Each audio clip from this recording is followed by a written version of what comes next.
Welcome to the first community workshop for the Dover Air Force Base Compatible Use Study.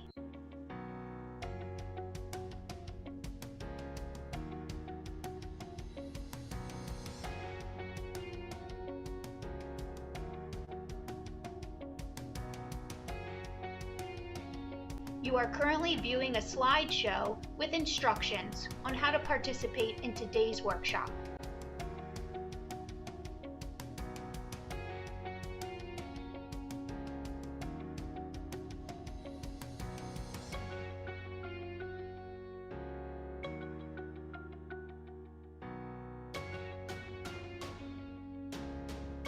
We have provided this buffer to the live presentation between 5:30 and 5:45 so that all attendees will have time to log on and gather in this waiting room.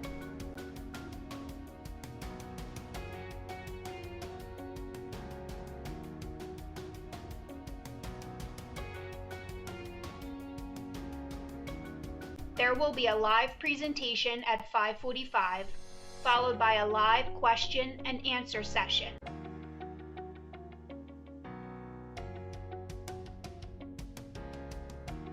We look forward to your feedback.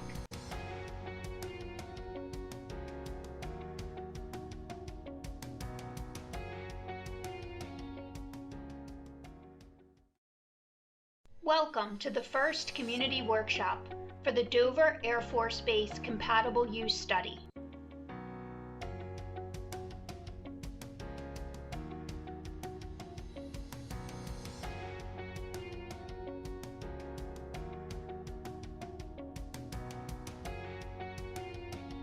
You are currently viewing a slideshow with instructions on how to participate in today's workshop.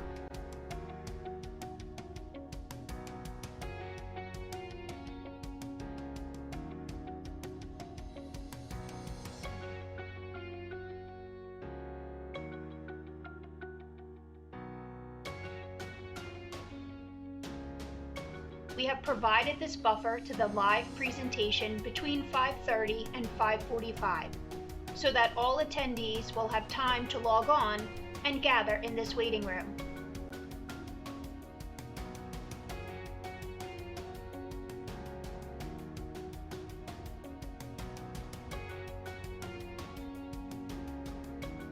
There will be a live presentation at 5:45, followed by a live question and answer session.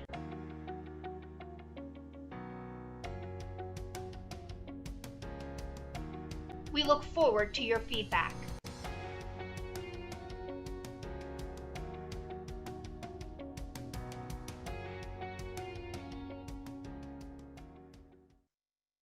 Ladies and gentlemen, a very good evening to you all. On behalf of Delaware Department of Transportation, I would like to welcome you all to the first public workshop of DAFB Compatible Use Study. My name is Humaira Nabila, and I'm the Kent County Planner for DelDOT statewide and regional planning section and project manager for this study, which is supported by the Office of Local Defense Community Cooperation. With us today, we also have our consultant teams from Century Engineering, Airport Design Consultants, and University of Delaware. As always, our mission at DelDOT is excellence in transportation, every trip, every mode, every dollar, and everyone. That is why public engagement is vital to our mission. DelDOT has been working with the Dover Air Force Base, City of Dover, Dover-Kent County Metropolitan Planning Organization, and the other state and local agencies to prepare this community-driven, cooperative, and strategic planning study. This workshop is developed to share some preliminary findings and then give you the floor to share your valuable ideas and comments with us. We have designed this workshop in 3 phases. This is the first phase. There will be a brief presentation about the study. After the presentation, there will be a Q&A session where you can ask us questions both here and via Zoom. The online questions will be taken by one of our team members separately. And finally, you will be able to circle around the room to go to one of the each stations we made for you. Our team members will assist you there to have a closer look at the study, and you can also share your thoughts. People who joined via Zoom will also be able to view the study materials from their computers and cell phones. Again, thank you for taking the time to participate in this workshop. And now I'll give the floor to my colleague from Century Engineering, Sonia Marichek.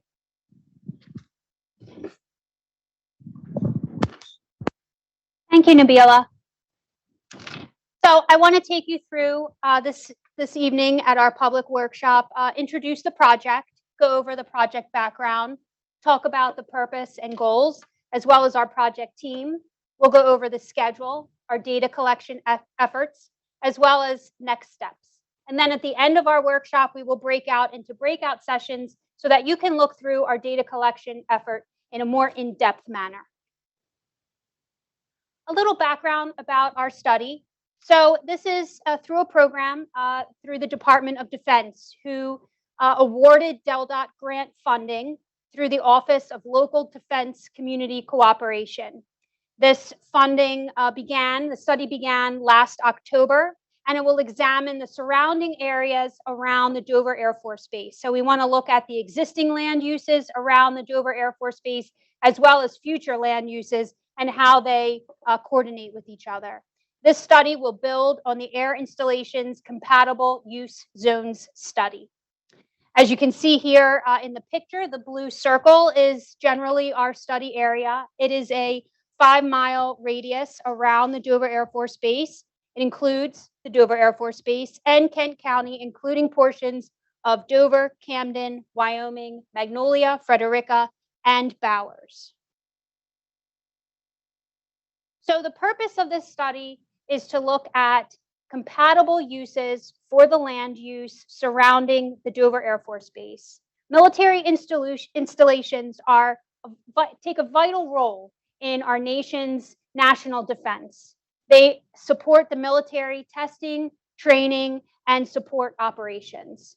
They are also vital to the economy, both statewide as well as nationwide. The Dover Air Force Base is crucial to Delaware's economy, as well as the nationwide economy and national defense. Pressures from incompatible civilian uses can create restrictions and problems for military installations. It could restrict the use of the installation, ranges, training capability, and ultimately create issues for the long-term viability of the military installation. It can also threaten public safety. So this study will look at the uses surrounding the Air Force Base and look for compatibility, as well as areas where it is not compatible, and look for strategies to mitigate that. It's important for state and local governments to share with the federal government the responsibility in supporting the nation's defense. By supporting this study, we've asked state and local governments to be a part of our key stakeholders in our project team, so that this study brings everyone to the table to collaborate. A little bit about the specific study goals. We want to support the long-term sustainability and operability of the Dover Air Force Base. We want to make sure that it is viable and successful through the foreseeable future. By doing that, we will enhance the communication and improve the collaboration between all the stakeholders, bringing everybody together to the table to discuss what the compatible uses could be and what issues are out there. We want to make sure that we're protecting the health, safety, and welfare of both the public and the Dover Air Force Base personnel. We want to make sure that the future land uses are taking into account that safety. We want to sustain the economic vitality also of the surrounding communities.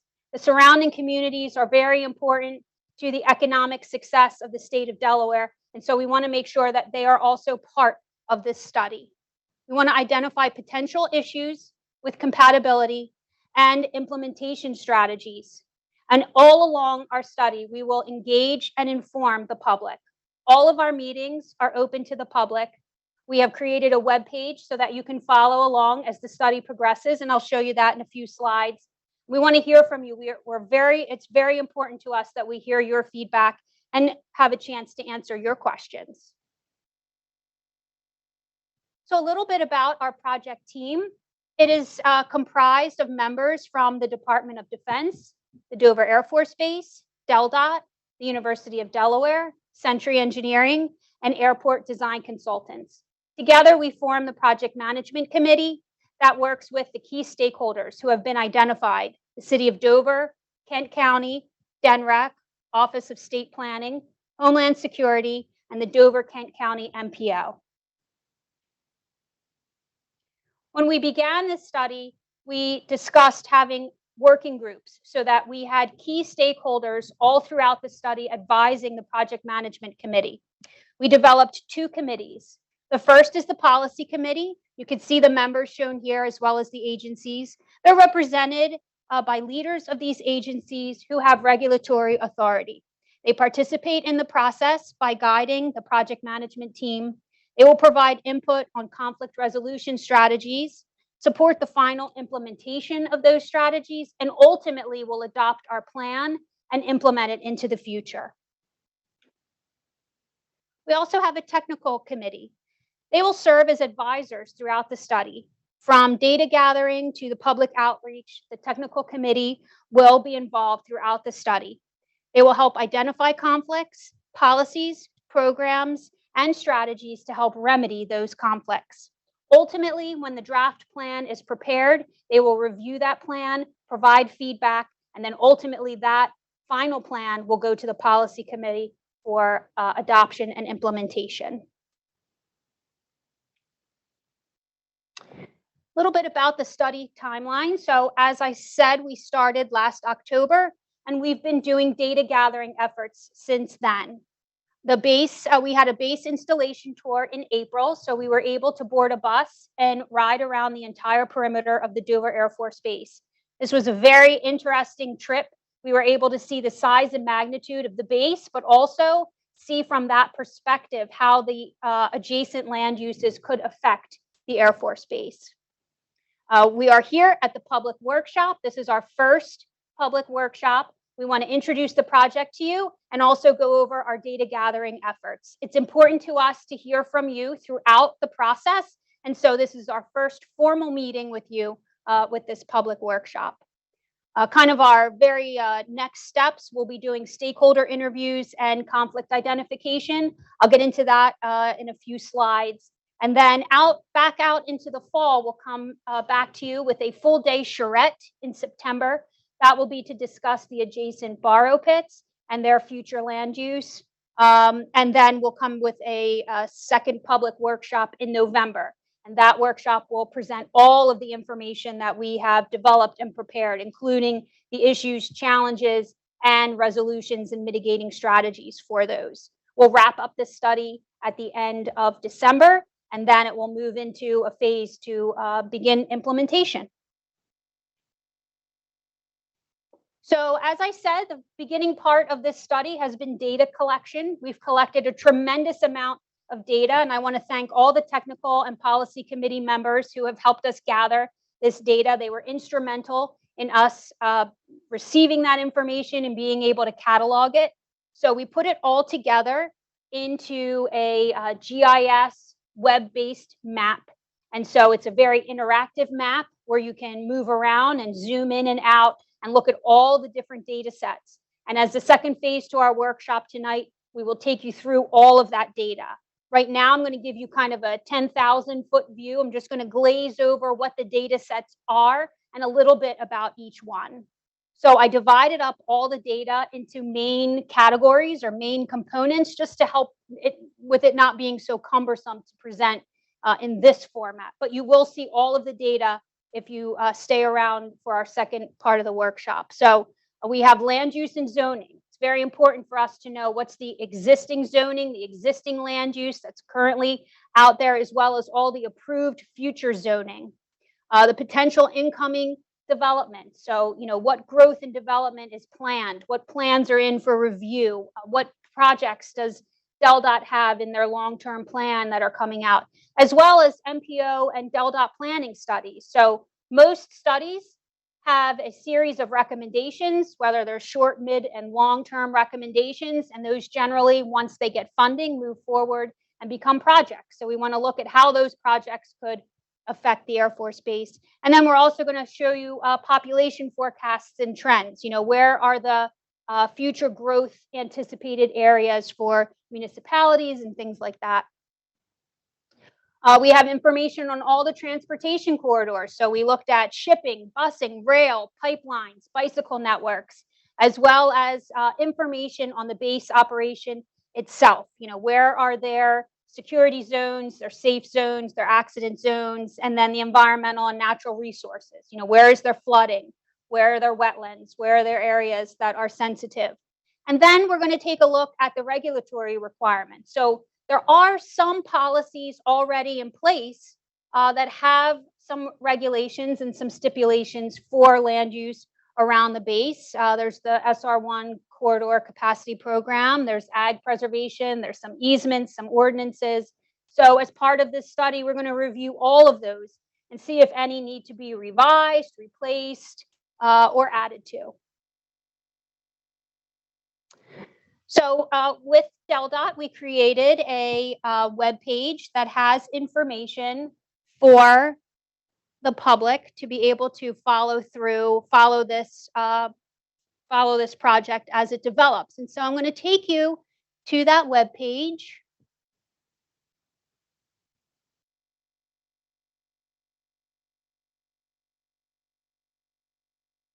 And so all of the information that we have populated as we go along this study will be shown on this web page. So any meetings will be advertised on here. You'll be able to see the agendas. You'll get a meeting link. There's the overview, the purpose, the study area. You can read more about all of these pieces. The project timeline is also on there, and all of our meeting recordings. You can go to for example, you can click on meetings and past meetings, and you can see all of our past meetings with our meeting minutes and our meeting recordings. And if you hit this Get Involved button, you will be able to go through a process and share your thoughts with us. So it's very important that we gather and collect all the feedback that we can for this study. The other piece of information I want to show you is the web map that we will be taking you to after this presentation. So you can see here, whoops, as you can see here, this is our study area. And as you can see here on the left, these are our layer lists. So we will be able to take you through all of these in an in-depth explanation after this presentation. But just to give you kind of a brief overview of what that would look like, if I turn off the study area and I turn on the Dover Air Force Base, you can see these colors that show up, and there is a legend at the bottom that will tell you what all of these colors mean. But these colors along here, they're the Air Force Base's accident potential zones. And so if we compare that with our land use data, something that we would be looking at as part of this study is, well, how do the existing and future land uses work within those accident potential zones? So that is an example of how we would use this data through this study. And we will take you through every layer that we have after this presentation. So I'm going to go back to our PowerPoint.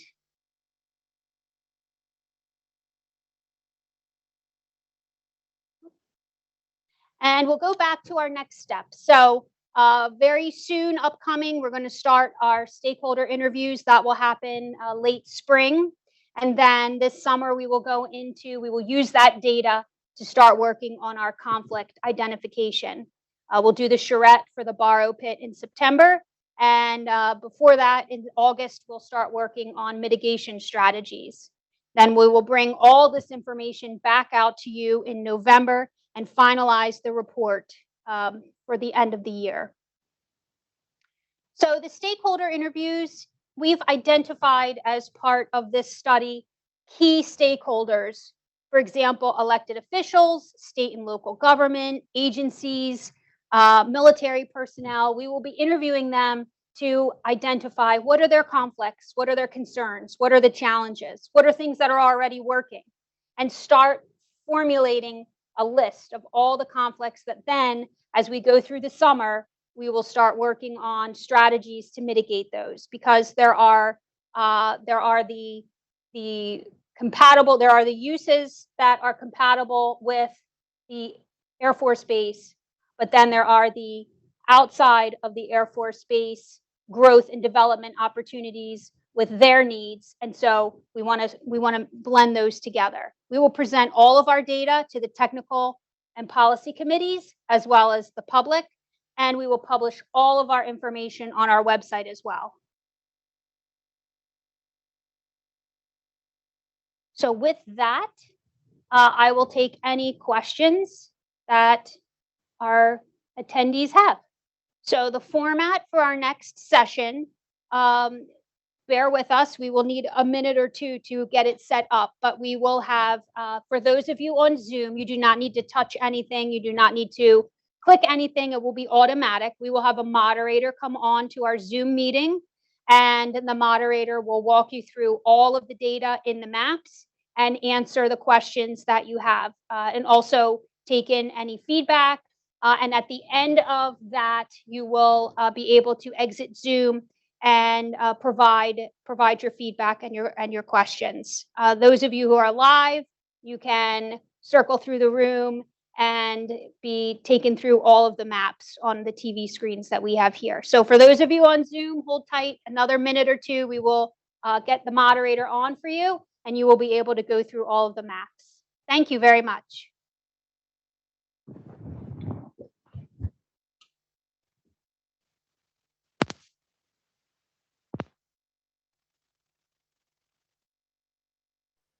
Okay, well, welcome to the interactive session. And so I just want to thank everybody for attending. And so what we're going to do now is I'm going to share the interactive map and kind of walk you through it. I'm actually going to, in order to create a more interesting dialogue, I'm going to promote you all to panelists. So you'll all get a notification on your screen. So if you could just click yes to come into the panelist area, and that way we can all kind of talk to each other, since we only have a handful of folks here on the Zoom call. So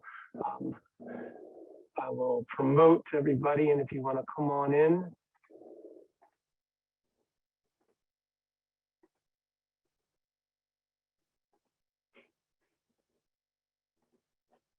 And we have one person on the using the cellular. So I will just allow you to talk. Okay. So I think you have to hit your unmute to be able to for us to hear you. So I'm going to go ahead and share. Let's see, my screen to allow for us to walk through the data. Can everybody hear me? Okay. Yep, loud and clear, Drew. Yes. Uh-oh, that's not good. I hear our intro video. You probably got sick of that music while you were listening to it on the way in. So this is, so a lot of you have seen the map, but if you have not, this is the data set that we've been collecting over the last couple of months. It provides a lot of data in and around the Dover Air Force Base. And so we have information that was provided to us by the Air Force. Sonia mentioned the accident potential zones. We also have in this layer noise contours. So this is the at least the regulated noise contours for the flight paths in and around the base. And you can see that they extend pretty far through Magnolia all the way down to Frederica. And so associated with those noise contours are the actual flight paths that the Air Force uses. And so in our conversations with Air Force Base personnel, one of the things that we learned is that the majority of the operations, the takeoffs and the landings that happen at Dover Air Force Base happen on this north-south runway. About 80–85% of the operations. The others use the runway that parallels Route 1, and you can see that that the flight patterns actually, as you take off, you can often, if you're local to the area, you often see the planes banking away from the city of Dover, and so those flight paths were established in cooperation with the city of Dover, and you can see the associated accident potential zones with those takeoff and landings that happen in and around the base. We have one of the things that the Air Base gave us were these properties of concern. So these are properties that the Air Base has already identified as properties that we really want to take a hard look at through the study. And so these properties are shown in purple here, and they basically adjacent to the Air Force Base physical property, and so you can see why they would be concerned about those particular properties. So as part of the study, we'll be taking a closer look at those, and there's the actual installation. You can see the runways identified in the base mapping, and the base housing here to the west of Route 1, and the installation and operating facilities east of Route 1. So this data really helps us, is really going to help us to be able to overlay that with other activity that's happening in the area. When we think about compatible land uses, we think about what might be happening with development in the area. So when we're diving into this data set, so this is right now what I have on here are developments that are in through plus. And so you can see that there is some activity in and around the base that is actually within, if we turn on that accident potential zone, actually within the accident potential zone. So it's not that nothing can go in there, because we still want to create that balance between growth and maintaining the sustainability of the Air Force Base, but also continue to grow in other areas of the county. And so these particular areas here along Lafferty Lane, if you've driven down Lafferty Lane, you know that there are kind of a warehouse, industrial type development. So those types of uses are compatible. We're looking for low density, very few people in the facilities, so the risk is low to those folks that might be living and working there should an incident occur. So that is the goal. And so we're going to continue to look at land use and how and the land use activity that's happening in the area, and make some recommendations probably in the ultimate report. Once we get through the full assessment and then some level of evaluation for mitigation. We've got population data. So this is coming from the Delaware Population Consortium, which is provides us, let me see, data in and around where we can expect growth in the area. So if we look at an area, say that's pretty much environmentally constrained, we can see that we're not anticipating much growth. But if we look at an area that is more dense within the city of Dover, we can see that the population is much greater. And so this helps us to look at these 10 and 20-year projections, and even further out to 2050, to be able to look at employment forecasts, population forecasts, and have an understanding of at least what the Population Consortium is anticipating for growth in these areas.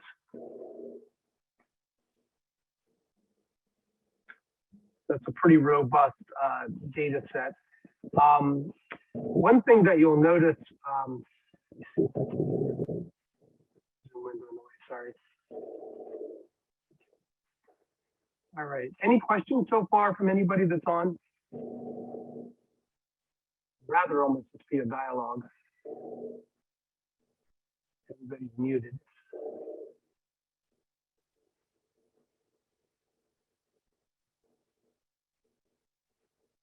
Hey, Drew. Hello. So I'll just say, as somebody who grew up in Dover and was actually on base with a lot of my friends who lived off base, Cesar Rodney kind of was the district that they fed into. All of this is so like new and interesting to me. So I'm anxious to see where this goes and like hear more public input and comments for kind of what the public sees and what now the residents who live in Dover now, how they feel kind of about possible expansion efforts and things that might go on as far as, you know, developing around the base. So I'm kind of excited. Thanks. Appreciate that comment. You know, one of the things that that I will give a shout out to both Kent County and the city of Dover as being the two land use agencies that are closest to the base, right? So we also have Camden and Wyoming, Magnolia, Frederica, and Bowers on our technical team. And they play a critical role, but the two land use agencies that abut the Dover Air Force Base have really done a great job in getting ordinances in place based on the original ACU study that was done, and it really helped set us up in a pretty good position. When we think about property that is already protected within the in and around the base, this gives you an idea about those parcels. So in the light blue and tan, I would bring up the legend, but it'll just clutter the screen, so I'll describe them to you. So these light blue areas and tan areas are properties that are in the Ag Land Preservation Program. And so that is it's actually a state initiative that basically pays farmers to keep their, to not develop, essentially, to keep farming. So we want to preserve the agricultural nature of some of these areas, especially east of Route 1. And all of these property owners have, through their own initiative, worked through the Department of Agriculture to sign up for the program and then preserve their property for farming. And so a lot of the interests are basically properties in and around the base are already encumbered with ag land preservation easements on them. The green areas are conservation areas that the Fish and Wildlife and DENREC have acquired over the years. And you can see a significant portion of the seaboard is already either preserved through the Little Creek Wildlife Refuge or up here at Bombay Hook. So all of these are encumbered properties, and again, Jen Hirsch from OLDC, is that what it is? I forget. Josh Thomas, Kim Chandler, and Marilyn Smith. hey, Jen, And then Matt Jordan, of course, is good. called in. So.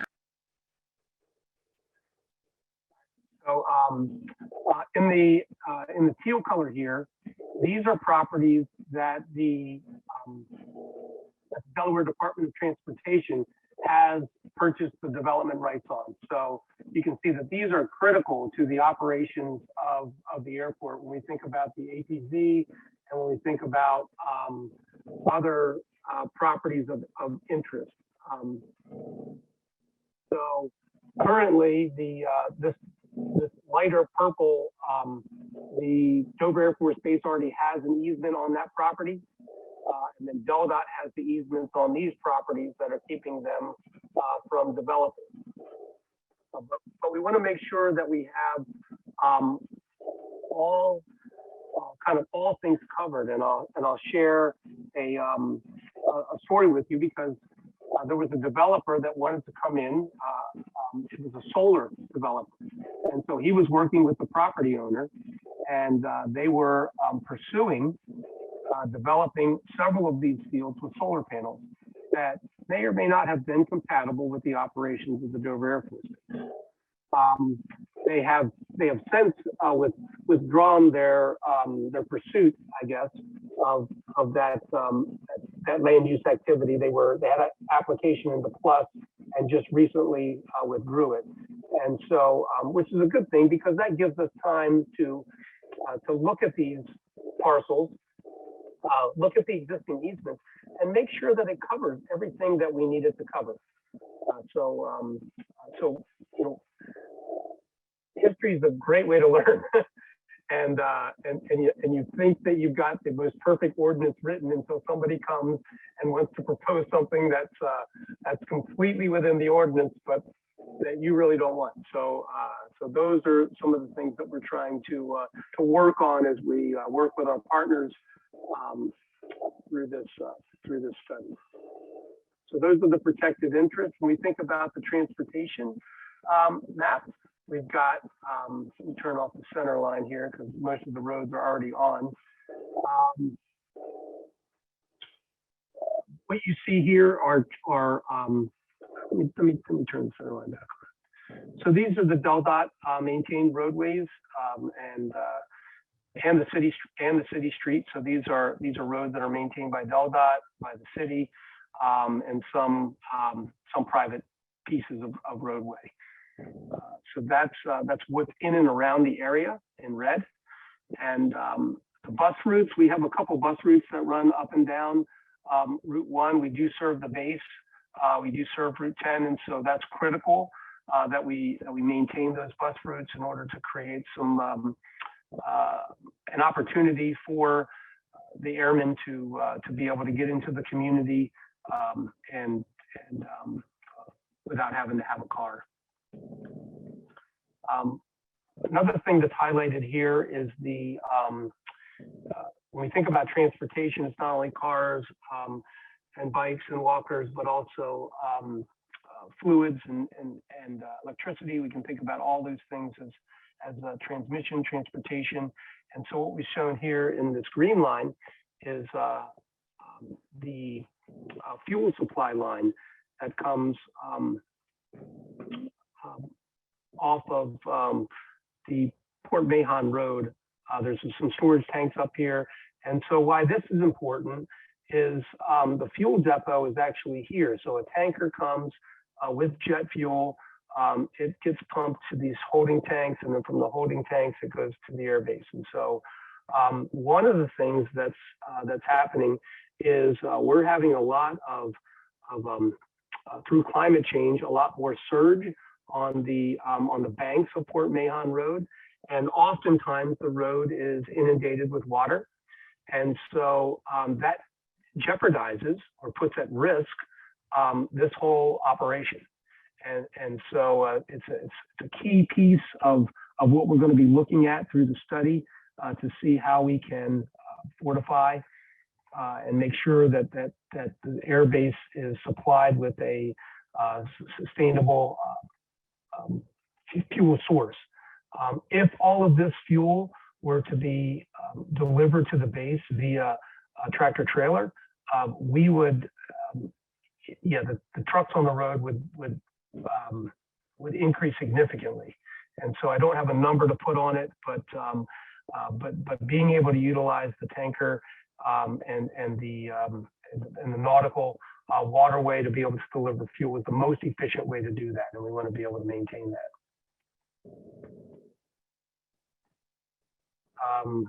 So that's the transportation piece. We're also going to be looking at a few of the concerns that the Air Base shared with us was the commercial entrance is here. And so they have to X-ray and examine every commercial vehicle that comes into the base. And so that happens here. It's in really close proximity to Route 1. And so from a logistics perspective, when there is a perceived risk of explosive or anything like that that may be entering the base, the base coordinates with DelDOT, and actually Route 1 has to be closed until that risk is mitigated or and somehow resolved. And so there are some ideas that we're going to be working with the Air Force Base to relocate that off of Route 9 to be able to pull that away from Route 1 so that we don't have, so not only, because what that does is if we close down Route 1, then that also restricts the amount of access to the base. And so if that were isolated, then Route 1 would be able to maintain, airmen can get in, goods and services can continue to move while a situation is being dealt with. Let's go on to land use and zoning. So when we think about the zoning in and around, most of the property in and around the airbase is within the jurisdiction of Kent County, and some is within the jurisdiction of the city of Dover. And then obviously we've got the towns of Camden, Wyoming, and then Magnolia here to the south of the base, Frederica, and then Bowers. So all of those are important. Right now, a lot of the future zoning, let me see. We've got existing zoning on, but I wanted to turn on future zoning, just the future map, just so that we can get an idea.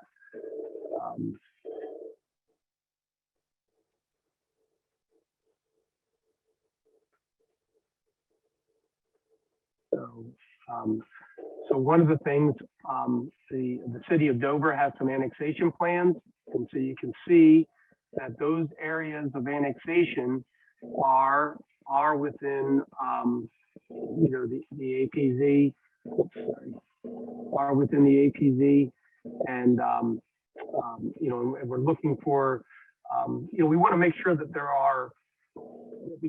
that we continue to grow.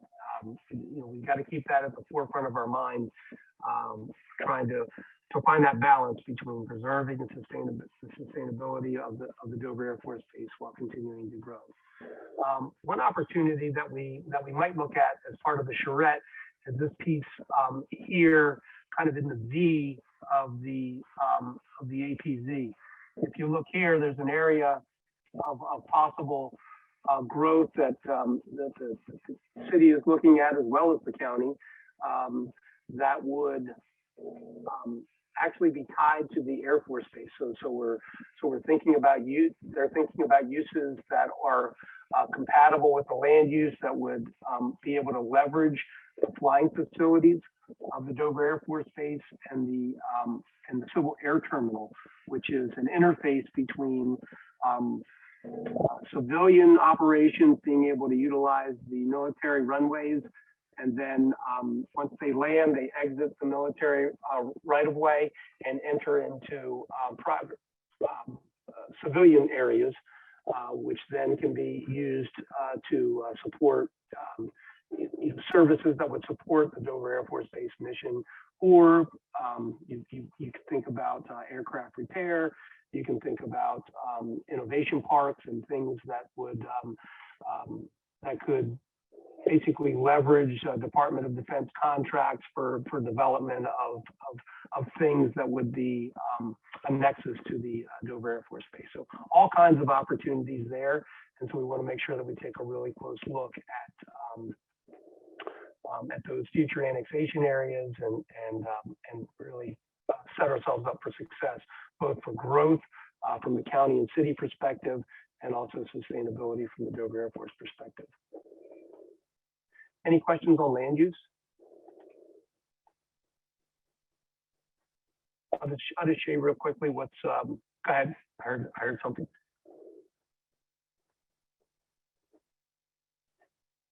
Okay. So from an environmental perspective, we've got a lot of information that was supplied to us through DENREC and all of the different divisions within DENREC. So we've got sea level rise is a concern with coastal inundation and what it might do to the should be coming on, but I'm not too sure whether I'm not in. Okay, there they go. It just took a little while to load. So this shows the potential for coastal inundation. That's a 7. This is a massive layer, so so it's not as responsive. Maybe more responsive on your home computer, but you can see this shows the full inundation all the way up to the 7 foot. We also have areas for let's see, wellhead protection areas, so and water recharge areas. Let's see where the water recharge areas are. Yeah, we have groundwater recharge areas. So we've got a few of these that are around the base. Let's turn them on so you can see them. So these are the I think that these are the potential areas, and then the actual recharge areas are the ones in purple. So obviously something that's important to be able to maintain that vital resource. Wetlands also occupies quite a bit of the surrounding area, especially when we think about the ponds, the borrow pits here at the end of the runway that we're going to have the charrette on in September. What is this land use going to grow up to be once the current use has served its purpose? There's estimations about 5 to 8 years of continued mining of the sand and soils out of the borrow pits, and then they're going to pack up shop and potentially walk away. And so then, what happens to those properties that are in a key location, right at the end of the runway here, and then how can we as a team and as a community work together to ensure that this land use remains compatible and supportive of the operations of the Air Force Base.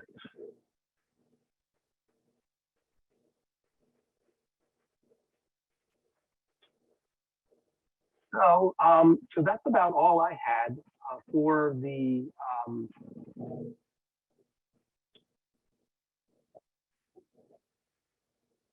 information that I wanted to share. We were trying to set up an exit poll, but that didn't happen.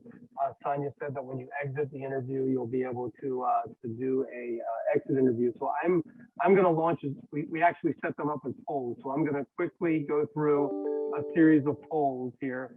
And if you could just give us your response, and that way we've got data from the folks that were inside the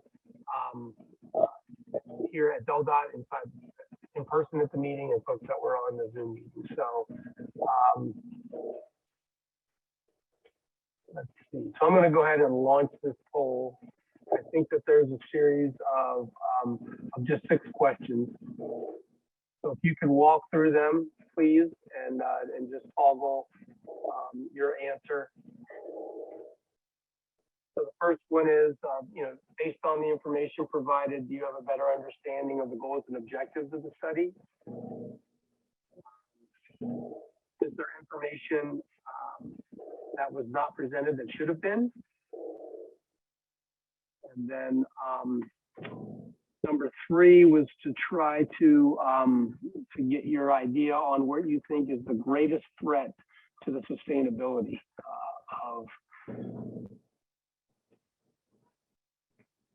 of the Dover Air Force Base. So that's sea level rise, development pressures, access to the base, climate change, all of those types of. And then the last 3 questions are just about the experience that you had. I know we had a few technical difficulties, but I think trying to accommodate both folks that were here at DelDOT and folks that were on the Zoom at the same time was quite a challenge.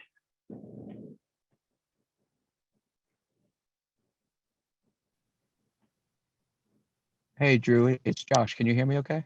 Hey, Josh, yeah, Can you see me? I cannot see you, but that doesn't mean that. All right. Well, I'm gonna. I can see him. He's driving apparently Okay. with headset on. No, I'm not. No, Him and no, Trey I am not. Pardee need to talk to each other. I am not driving. Oh, good. Okay. Hey, it's the 21st century. I'm doing double duty here. My son is at soccer practice, so um so but I don't have to not participate anymore. I can still participate. So anyway, for those that are listening, I'm Josh Thomas. I'm the circuit rider planner uh, for the Kent County area with the Office of State Planning Coordination. And Drew and the rest of the team, I just want to say you guys have done a fantastic job, like presenting all of this complicated information in a short amount of time. And just as an overall comment, I just want to say, I don't want you to think that silence or the lack of questions is due to disinterest, because there really is a lot going on and it's really fascinating. I think many of us, as I know myself included, am sort of getting an education about all the particulars of the base and really learning a lot. And I think that this particular topic and the fact that there's not a lot of controversy and not a lot of questions about it really just kind of demonstrates how well the base is integrated into the community. I mean, when you think of Dover, you think of the Dover Air Force Base a lot. So I certainly don't want the consultant team or any of the stakeholders to think that there's nothing to talk about. It's more so just like, well, yeah, of course, it's Dover Air Force Base, part of the community. But I think it's going to get really interesting when we talk about kind of future considerations and future recommendations. And that's really what I think is going to be really interesting to folks, is like, well, what do we do in the future to kind of ensure and make the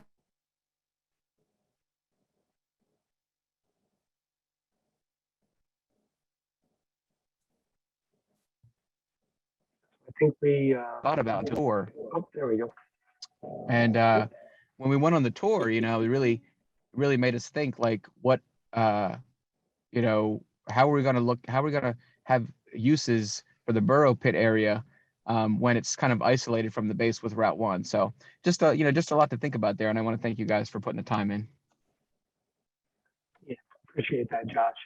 And we are excited about the, diving in. This is really just scratching the surface. This is basically establishing the foundation for the next steps of the study. And so we really felt that we needed to spend the time and effort to really dive in and to have a good understanding of everything that's in and around the area that could impact these kind of, number one, the identification of issues.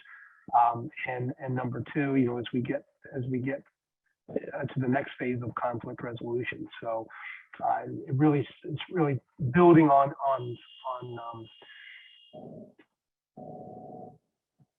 builds on each other is the way that it works. And so this effort was necessary. I know it's a little bit technical and we're all in the weeds looking at all this data, but it'll really help us with the next steps of the study.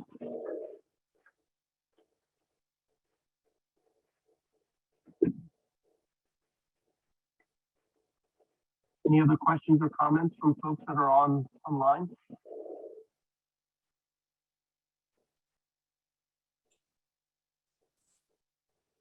Just want to say that the presentation is very informative, and tying it together with the tour that we took a few weeks ago, putting this all together, it really makes more sense.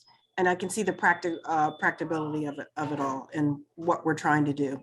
So I appreciate your efforts. Hey, Dawn, I see you got your camera on. Yeah, good evening, Drew. Can you hear me?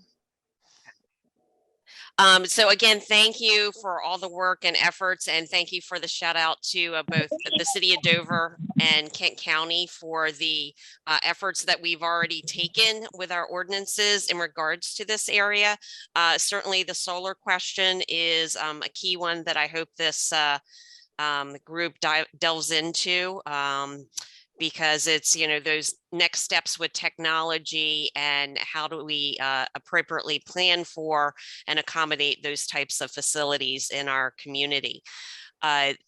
The one thing I think you want to reiterate is how the public can get to this wonderful series of maps that you could spend hours playing with. And our City of Dover planning staff will certainly take a look at what you've put up from our information. And if you have any questions about what you're seeing from our zoning map, our future land use, our annexation areas, certainly reach out to us as you delve into those data sets to understand what they really mean. So thank you. And I wish I could have been there in person, but other situations arose. So happy to join you virtually this evening. I'll go ahead and post a link in the chat. Everybody's a panelist. So I just posted that link to the web map. And so feel free to dive into it.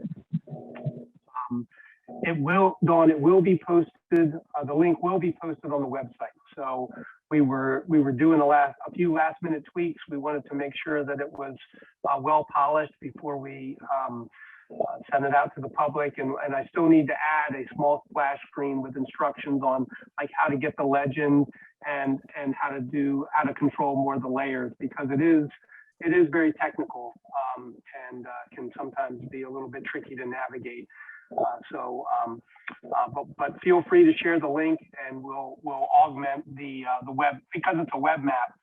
We can make changes kind of on the fly, and your link is still the same. It doesn't change, and you always have access to the data. So we had a question from the caller.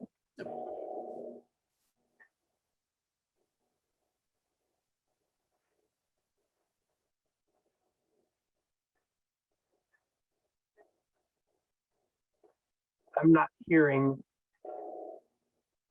the caller.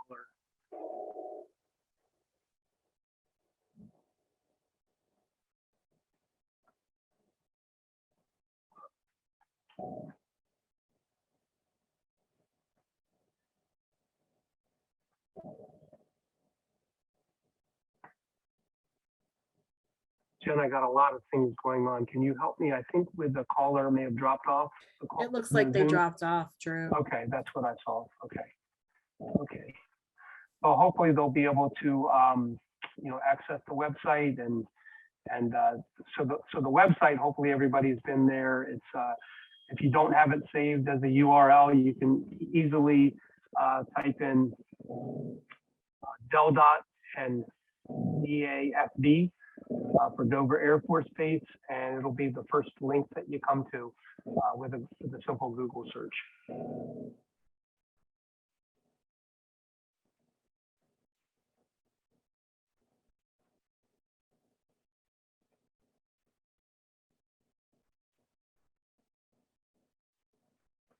I'll just say a few closing remarks. If there's no more questions or comments, I really appreciate your participation tonight. It's valuable, and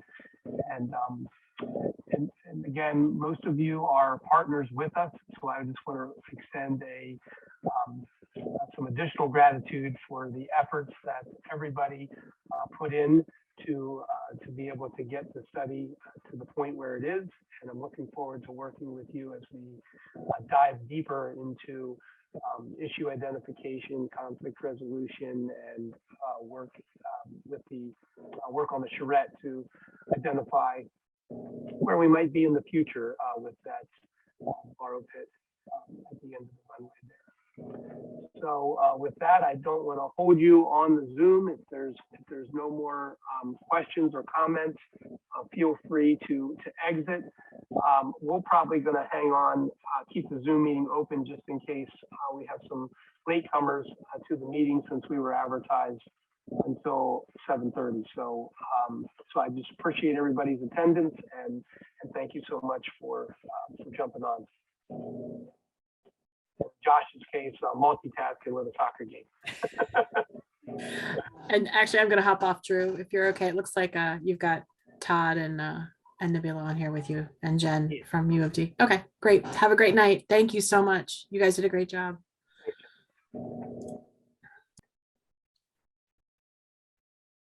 Hey, Drew, it's Marilyn. Thank you. Sorry, I was Marilyn. MIA there for a minute. Someone stopped in my office and it's like, why are you in the building so late? So apologize for that. We appreciate your participation, Marilyn, and especially the MPO's public outreach and helping us try to get the message out about the workshop. And we're going to look to partner with you again, as we move into the charrette and to try to get some more public interest with in the overall study itself. So. Well, most definitely. I mean, Helen, she is the guru of all things social media. So anything that we can do, please call on us anytime. We're happy to help. You guys got a great following, so that really helps. Yeah, we do. We do have a pretty good following, and a lot of those people, even though we have lots of social media, it's not the same person. It's not. So we do get a pretty good cross section of people who have a preference for different social media platforms. So yeah, that's helpful. So just keep us posted. We'll help out any way we can. All right. Signing off, Drew. Appreciate everything you guys have done. Very informative. Thanks for participating. Take care. Have a good night. You're welcome. Bye-bye. Thank you.